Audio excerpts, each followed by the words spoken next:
Apa arti zuhud menurut timbangan bahasa dan istilah?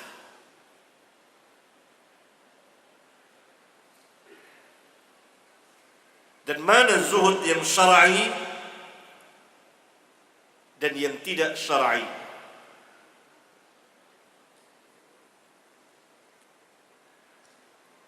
Zuhud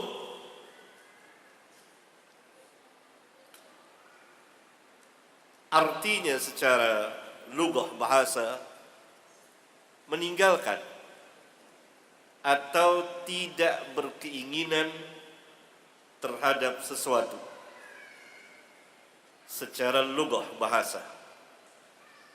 Sebagaimana Allah Subhanahu wa taala berfirman di dalam Al-Qur'an surat Yusuf ayat 20 menceritakan tentang saudara-saudara Nabi Yusuf yang menjual Nabi Yusuf alaihi salam dengan harga yang murah, dan mereka tidak berkeinginan atau tidak tertarik sama sekali kepada Yusuf alaihi salam. Wa sharauhu bi thamanin bahsin darahima ma'dudatin wa kanu fihi minaz zahidin. Dan mereka, saudara-saudara Yusuf, menjual Yusuf bithamanin bakhsin, dengan harga yang murah, darahima ma'dudatin, hanya beberapa dirham saja, wa kanu fihi minaz zahidin, dan memang mereka tidak tertarik sama sekali kepada Yusuf. Perhatikan lafaz wa kanu fihi minaz zahidin. Zahid ini timbangan secara bahasa, meninggalkan sesuatu atau tidak berkeinginan terhadap sesuatu. Adapun menurut istilah, para ulama telah memberikan sejumlah ta'rif tentang zuhud. Tetapi Syekhul Islam Ibn Taymiyah rahmatullahi alaih telah menyimpulkan perkataan para ulama tentang zuhud yang syar'i dan yang tidak syar'i, yaitu meninggalkan atau tidak berkeinginan terhadap sesuatu yang tidak bermanfaat di akhirat. Yakni meninggalkan sesuatu atau tidak berkeinginan terhadap sesuatu yang tidak bermanfaat di akhirat, atau terhadap sesuatu yang tidak membantunya dalam rangka mentaati Allah dan Rasul-Nya, atau terhadap sesuatu yang memudaratkannya. Ini zuhud yang syar'i. Kalau kita bagi menjadi 3, zuhud yakni meninggalkan atau tidak berkeinginan, pertama, terhadap sesuatu yang tidak bermanfaat di akhirat. Yang kedua, terhadap sesuatu yang tidak membantunya dalam rangka mentaati Allah dan Rasul-Nya. Yang ketiga, zuhud yakni meninggalkan sesuatu yang memudaratkannya, baik di dunia maupun di akhirat. Perkataan ini singkat tapi padat, mencakup seluruh atau sebagian besar ta'rif, pengertian zuhud yang telah ditulis oleh para ulama. Inilah zuhud yang syar'i. Inilah zuhud yang dituntut. Inilah zuhudnya kaum salaf dari para sahabat dan tabi'in dan tabi'ut tabi'in dan seterusnya dari para imam dan para ulama ahlus sunnah wal jamaah. Karena itu sebagian dari mereka telah menulis kitab tersendiri dengan nama Az-Zuhd, Kitabuz Zuhd, kitab Zuhud atau kitab Ar-Riqaq, seperti Al-Imam Abdullah bin Mubarak dengan kitab Zuhudnya. Kemudian Al-Imam Ahmad bin Hanbal, kemudian Al-Imam Ibnu Abi Asim, kemudian Al-Imam Abu Daud, dan sejumlah para pembesar, para imam Ahlus Sunnah telah menulis kitab Zuhud. Demikian juga dengan yang lainnya, seperti Imam Bukhari memasukkan sebuah kitab di kitab sahihnya dengan judul kitab Kitabur Riqaq. Kemudian Al-Imam Muslim di kitab sahihnya dengan judul Kitab Az-Zuhud, dan para imam yang lainnya.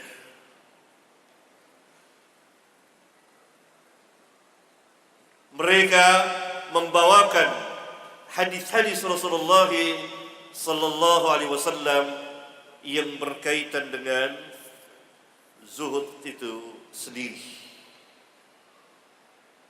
Jadi zuhud yang syar'i itu adalah tujuannya adalah akhirat.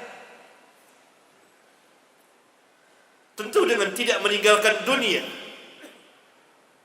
Karena memang tidak mungkin meninggalkan dunia selama manusia masih hidup di dunia ini. Zuhud para sahabat tidak seperti zuhudnya sebagian manusia yang meninggalkan harta, sengaja melaparkan diri, menyiksa diri, mengazab diri, dan lain sebagainya dari zuhud-zuhud yang tidak syar'i. Oleh karena itu, Syekhul Islam Ibn Taimiyah mengatakan, adapun bersifat atau bersikap zuhud, yakni meninggalkan atau tidak berkeinginan terhadap sesuatu yang bermanfaat di akhirat atau yang dapat membantunya dalam rangka mentaati Allah dan Rasulnya, adalah merupakan kebodohan dan kesesatan dan tidak termasuk ke dalam bagian agama. Apabila seseorang meninggalkan sesuatu yang bermanfaat bagi dia di akhirat atau membantunya dalam rangka mentaati Allah dan Rasulnya, dia tinggalkan dengan bersikap zuhud, yang dia katakan sebagai zuhud, maka ini merupakan kebodohan dan kesesatan dan sama sekali tidak termasuk ke dalam bagian agama. Oleh karena itu, Al-Imam Ibn Al-Qayyim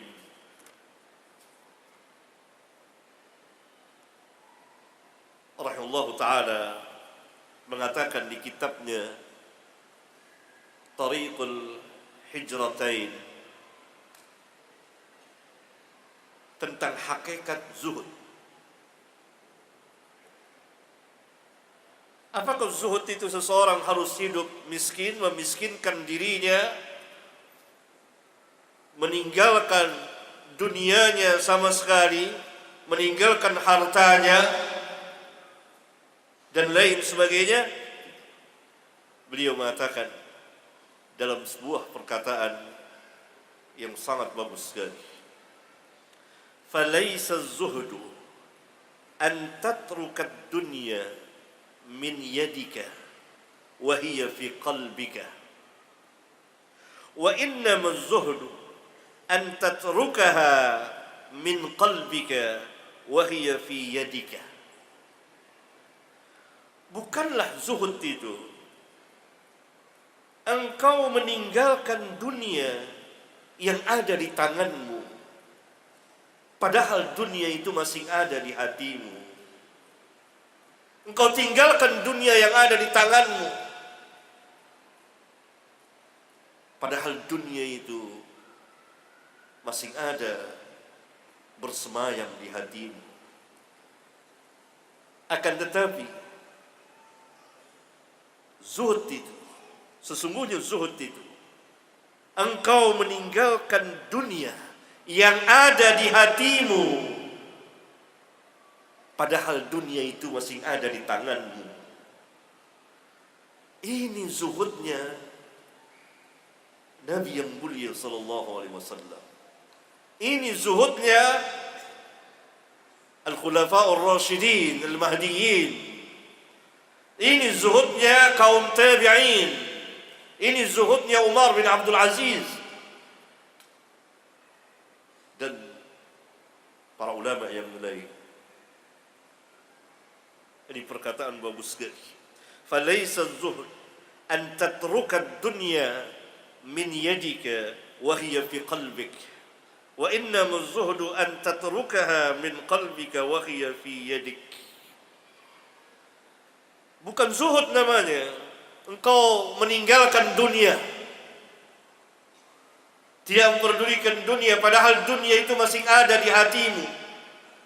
Keinginan terhadap dunia masih ada di hatimu, yakni secara lahiriah engkau meninggalkan dunia, tapi dunia itu bersemayam di hatimu. Tapi hakikat zuhud adalah an tatrukaha min qalbik. Engkau tinggalkan dunia itu yang ada di hatimu, wa hiya fi yadik, dan dia berada di tanganmu. Wa hadza kahali al-khulafa'ir rasyidin.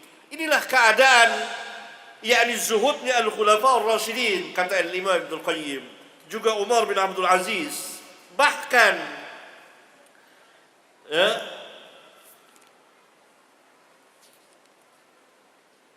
bahkan zuhudnya Nabi yang mulia sallallahu alaihi wasallam, hina fataha Allah min ad-dunya ma fataha wa la yaziduhu illa zuhdan fiha. Ketika Allah membukakan bagi beliau perbendaharaan dunia ini, apa yang Allah bukakan kepada beliau? Beliau menguasai dunia,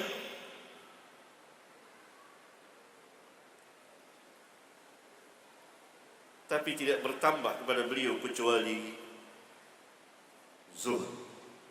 Kecuali zuhud. Inilah zuhudnya Nabi yang mulia sallallahu alaihi wasallam. Inilah zuhudnya al-Khulafa'ur Rasyidin al-Mahdiyyin bersama para sahabat radhiyallahu anhum jami'an. Kemudian diikuti oleh tabi'in, tabi'ut tabi'in, dan para imam. Dari sini kita tahu bahwa zuhud yang hakiki pada hakikatnya tidak meninggalkan dunia yang ada di tangan seseorang. Dunia itu ada di kedua tangan para sahabat. Apa yang tidak dimiliki oleh para sahabat?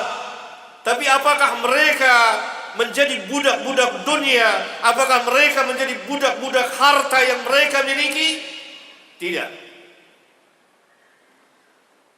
Bahkan perbendaharaan dunia itu ada di hadapan mereka, ada di kedua tangan mereka. Katakan kepada saya, apa yang tidak dimiliki oleh para sahabat dari harta benda dunia, dari kekuasaan yang membentang dari masyrik sampai maghrib, wilayah yang luas sekali. Dunia itu berada di kedua tangan mereka, tapi dunia itu bertekuk lutut. Mereka mengikuti Nabi yang mulia alaihi salatu wassalam. Karena tujuan mereka akhirat. Tujuan mereka akhirat. Jadilah kamu sebagai abnaul akhirah, anak-anak akhirat. Janganlah kamu menjadi abnaud dunia, anak-anak dunia. Ini makna perkataan yang dinukil, diriwayatkan dari Ali bin Abi Thalib radhiyallahu ta'ala anhu. Dia berkata, "Inna akhwafa ma akhafu alaikum ittiba'ul hawa wa tulul amal." Sesungguhnya yang paling aku khawatirkan kepada kamu adalah mengikuti hawa nafsu dan panjang angan-angan. Kita hidup di zaman penuh dengan fitnah kekacauan. Manusia sibuk dengan dunia, lupa akan akhirat. Hati mereka dipenuhi dengan dunia. Sehingga mereka meninggalkan ketaatan kepada Allah dan Rasulnya. Seolah-olah tidak ada akhirat, yang ada di hadapan mereka adalah dunia. Walhal mereka tidak memiliki dunia kecuali sekedar apa yang Allah telah takdirkan kepada mereka. Tapi para sahabat, seperti yang sering saya ulang-ulang, mereka adalah manusia yang berjalan di permukaan bumi. Hati mereka terpaut, tergantung di akhirat. Jisim mereka berjalan di permukaan bumi. Hati mereka tergantung di akhirat. Dan mereka memiliki dunia dan segala isinya. Namun dunia tidak ada artinya sama sekali bagi mereka. Sangat kecil sekali. Walhal mereka memiliki dunia. Pada hari ini manusia hidup, dunia begitu besar di hadapan mereka. Dunia begitu agung di hadapan mereka. Dan mereka bertekuk lutut di hadapan dunia. Dan mereka lupa akan akhirat. Walhal mereka tidak memiliki dunia kecuali dari yang sangat kecil dan yang paling kecil sekali.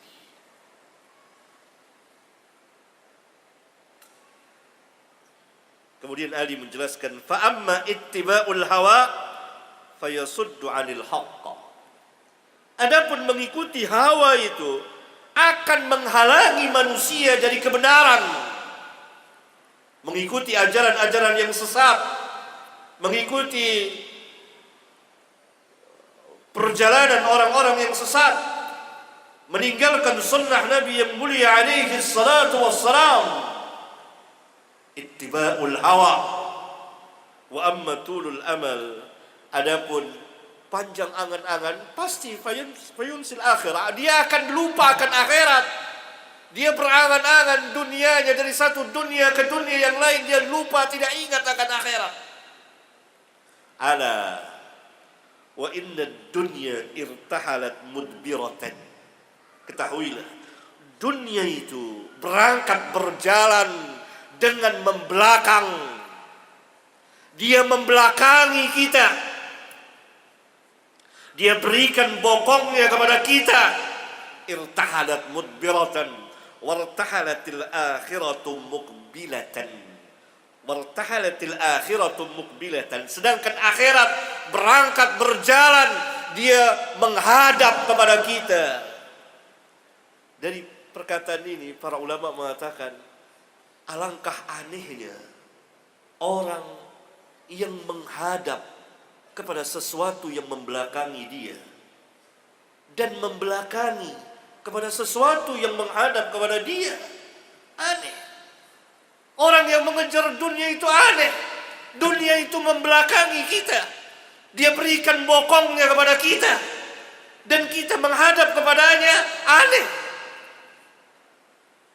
Sementara akhirat itu mukbilatan menghadap kepada kita. Kita membelakanginya, kita berikan bokong kita kepadanya. Allahu akbar. Seharusnya kita menghadap kepada yang menghadap kepada kita, dan kita membelakang kepada yang membelakang kepada kita. Terbalik. Manusia tertipu oleh dunia, dunia memberikan belakangnya. Walikulli wahidatin minha banun. Masing-masing dari dunia dan akhirat mempunyai anak-anak, mempunyai anak cucu. Fakunu min abna'il akhirah. Jadilah kamu anak-anak akhirat. Wala takunu min abna'id dunya. Dan janganlah kamu menjadi anak-anak dunia. Fa innal yawma 'amalun wala hisaba wa ghadan hisabun wala 'amala. Karena pada hari ini, sekarang ini adalah tempat untuk beramal. Tidak ada hisab. Kita tidak dihisab di dunia ini. Tempat beramal, tempat bercocok tanam. Wa ghadan hisabun wala 'amala. Dan besok ketika kita mati dan sampai di akhirat, ada hisab dan tidak ada amal.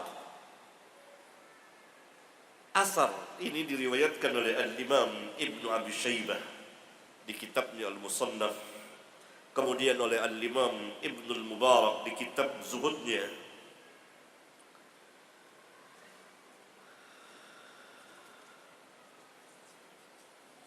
dengan sanad dhaif.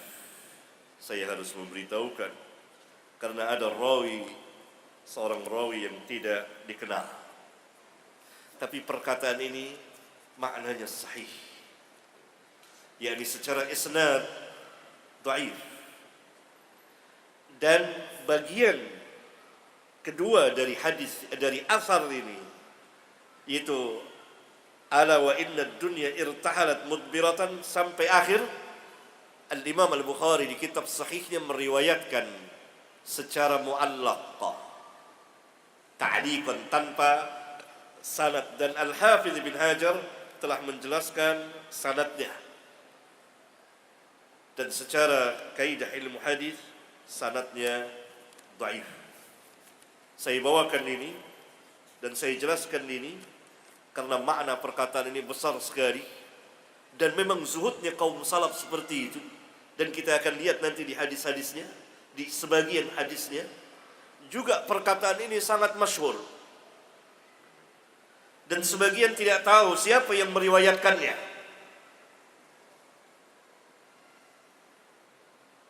Oleh karena itu perlu saya menjelaskannya. Itulah zuhudnya kaum salaf, semuanya ke akhirat. Mereka miliki dunia. Kenapa tidak? Karena Nabi mereka alaihi salatu wassalam telah mentarbiyah mereka seperti itu.